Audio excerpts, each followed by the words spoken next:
Hello job seekers, welcome back to my channel అండి. ఈరోజు వీడియోలో మనం డిస్కస్ చేసే టాపిక్ ఏంటి అంటే నో యువర్ రిక్రూటర్. అంటే ఇప్పుడు మనం డాక్యుమెంట్స్ వెరిఫికేషన్ కోసం కానీ, లేకపోతే ఆధార్ కార్డ్ గురించి కానీ, లేకపోతే బ్యాంకింగ్ వెరిఫికేషన్ ఏదైనా కానీ నో యువర్ కస్టమర్ అని చెప్పేసి కేవైసీ ఎలా అయితే చేస్తారో, అలానే మీరు ఇంటర్వ్యూకి ప్రిపేర్ అయ్యే ముందు, ఇంటర్వ్యూకి అటెండ్ అయ్యే ముందు నో అబౌట్ యువర్ రిక్రూటర్. ఎందుకు రిక్రూటర్ గురించి మనకి తెలుసుకోవాలి అంటే మెయిన్గా అక్కడ ఒక 4 to 5 ఫ్యాక్టర్స్ ఉంటాయండి. సో దాంట్లో ఫస్ట్ది ఏంటి అంటే it establishes connection, personal connection. అంటే మీరు మీ రిక్రూటర్ గురించి, అంటే మనకి జనరల్గా మెయిల్ వస్తుంది, మనకి ఇంటర్వ్యూ డేట్ ఎప్పుడు ఉంటుందో తెలుస్తుంది, ఏ ప్లేస్లో జరుగుతుందో తెలుస్తుంది, ఎవరు మనల్ని ఇంటర్వ్యూ చేస్తారో కూడా ఈమెయిల్లో క్లియర్గా మెన్షన్ చేస్తారు.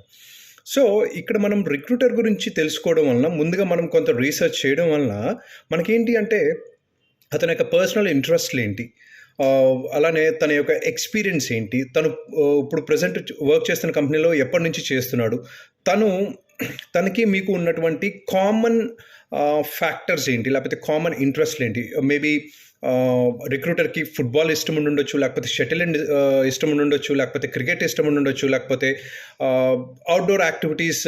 సో ఇదేంటి అంటే సమ్ పర్సనల్ కనెక్షన్ ఎస్టాబ్లిష్ చేయడానికి హెల్ప్ అవుతుంది.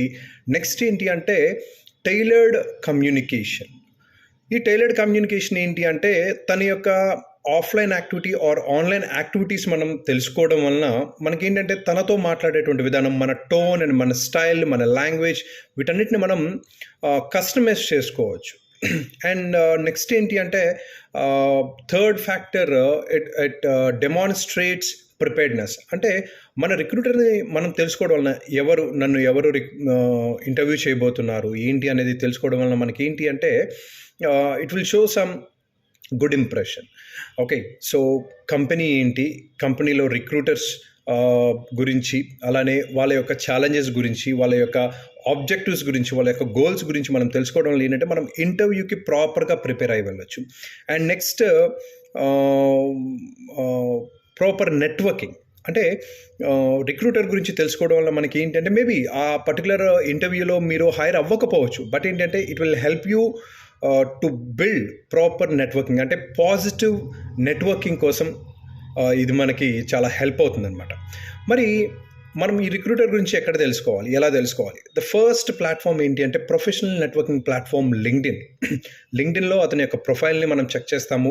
రెగ్యులర్గా ఏ టాపిక్స్ గురించి మాట్లాడుతున్నాడు, అలానే తన పర్సనల్ ఎక్స్పీరియన్సెస్ని ఏం షేర్ చేస్తున్నారు ఏంటి అనేది మనం లింక్డ్ఇన్ ద్వారా తెలుసుకోవచ్చు. నెక్స్ట్ ఏంటి అంటే వెబ్సైట్, కంపెనీ వెబ్సైట్లో రిక్రూటర్ గురించి కానీ, లేకపోతే company mission and vision, goals, వీటి గురించి కానీ మనం తెలుసుకోవచ్చు. సో దట్ ఏంటి అంటే మనకి ఆ కంపెనీ గురించి కొంత ఇన్ఫర్మేషన్ మనం గ్యాదర్ చేసి పెట్టుకుంటాము. That will help us to face the interview confidently. And next ఏంటి అంటే సోషల్ మీడియా ప్లాట్ఫామ్స్. అంటే ఆ రిక్రూటర్ ఫేస్బుక్, ఇన్స్టాగ్రామ్, ట్విట్టర్, ఇంకా రెస్ట్ ఆఫ్ ద ప్లాట్ఫామ్స్లో ఎక్కడెక్కడ యాక్టివ్గా ఉంటున్నాడు, ఏ కైండ్ ఆఫ్ కాంటెంట్ షేర్ చేస్తున్నారు, ఏ కైండ్ ఆఫ్ ఇన్ఫర్మేషన్ తను నేర్చుకుందాం అనుకుంటున్నాడు. So all these things social media ప్లాట్ఫామ్స్లో అతని గురించి మనం తెలుసుకోవచ్చు. అండ్ నెక్స్ట్ థింగ్ ఏంటి అంటే forums and what we call conferences. అంటే ఈ రిక్రూటర్ రీసెంట్గా ఏమన్నా పబ్లిక్ ఫారమ్స్లో ఎక్కడన్నా అడ్రస్ చేశాడా, లేకుంటే ఏదైనా కాన్ఫరెన్సెస్కి అటెండ్ అయ్యాడా, ఆ కాన్ఫరెన్సెస్లో ఈయన ఏదైనా ఒక టాపిక్ గురించి మాట్లాడాడా. సో ఈ ఇన్ఫర్మేషన్ మనకి చాలా హెల్ప్ అవుతుంది అనమాట. అతనితోటి మనం మాట్లాడేటప్పుడు, ఆ రిక్రూటర్ తోటి మనం మాట్లాడేటప్పుడు పర్సనలైజ్డ్గా, ఎస్ నేను రీసెంట్గా మీరు పబ్లిష్ చేసినటువంటి క్లౌడ్ గురించి, లేకపోతే ఆర్టిఫిషియల్ ఇంటెలిజెన్స్ గురించి, లేకపోతే ఐఓటీ గురించి మీరు పబ్లిష్ చేసినటువంటి ఆర్టికల్ నేను చూశాను, ఇట్ ఈస్ సో ఇంప్రెసివ్ అన్నప్పుడు ఓకే, ఈ పర్సన్ ఆల్రెడీ నా గురించి కొంత రీసెర్చ్ చేశాడు అనేటువంటి ఒక పాజిటివ్ ఇంప్రెషన్ ఏర్పడుతుంది అనమాట. అండ్ ఇక్కడ వన్ మోర్ టిప్ ఏంటి అంటే డోంట్ గో పర్సనల్లీ.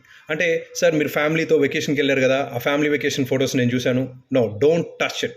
సో మీరు ఆ రీసెర్చ్ అనేది ఎలా ఉండాలి అంటే అతని యొక్క ప్రొఫెషనల్ లైఫ్ గురించి, అలానే తన ప్రొఫెషనల్ గోల్స్ గురించి తెలుసుకోవడానికి మాత్రమే ఉండాలి తప్పించి not his or her personal things. So for more interview updates and resume writing tips, follow my channel. Thank you.